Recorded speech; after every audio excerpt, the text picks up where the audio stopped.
My name is Prisha Mosley.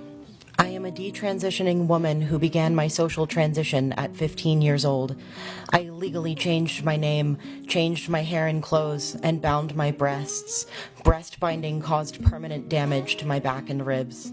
I was love-bombed by the trans community, who found me through the pro-anorexia community. They encouraged me for every change I made and promised me that I was curing myself. I was told that my depression, anxiety, PTSD, OCD, and borderline would all go away if I transitioned, but it wasn't true. We know that trans people, and have heard other people on the other side say that there are multiple, often other comorbidities, and these are usually pushed aside when the child utters the word gender. Changing the body is not the cure for the mind or mental suffering. We have already tried this and failed with lobotomies. Starting at 17, high doses of testosterone were injected into my anorexic body. The side effects were severe, are permanent, and started within days. One of the first things to change was my genitals. Before a week was over, they were painful. Parts were growing and others were beginning to atrophy away and have not stopped. This pain increased for months and now is so severe that I can no longer use tampons. I have never gotten to experience a normal period. Before starting testosterone, it had already stopped because I was not eating. I was put on hormones anyway. The damage from the testosterone is permanent, however, and I will not heal from it like I healed from my eating disorder. I am also suffering from chronic pain. Wrong sex testosterone causes the redistribution of muscle and fat into a masculine position which the female frame cannot support.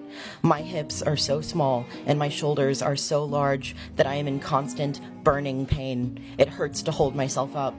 Testosterone also caused me to have joint pain, which I will suffer from for the rest of my life. On top of this, I lost my ability to sing. Gender-affirming care took my voice away. I used to get so much joy from singing, and that has been robbed from me. Now I can no longer bear the sound I make when I open my mouth to sing or when I cry, and it is painful to even speak for long periods.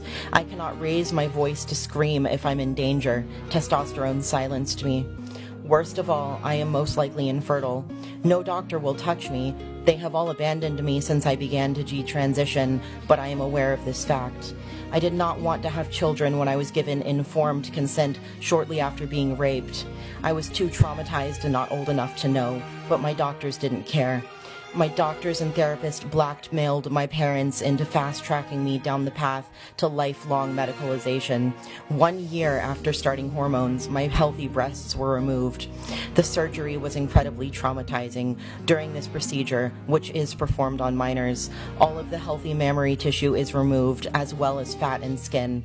While this is happening, the nipples are cut up, reshaped, and frozen. The chest is then scraped and the new nipples are sewn onto the bleeding wound. One day after my surgery, I removed my bandages to find pieces of my nipples looking back at me, stuck to the bandages. I'm missing pieces of them now. Breast reconstruction will consist of at least 3 more traumatizing surgeries and will not give me back what I lost. My breasts have been incinerated and I will never be able to feed my children.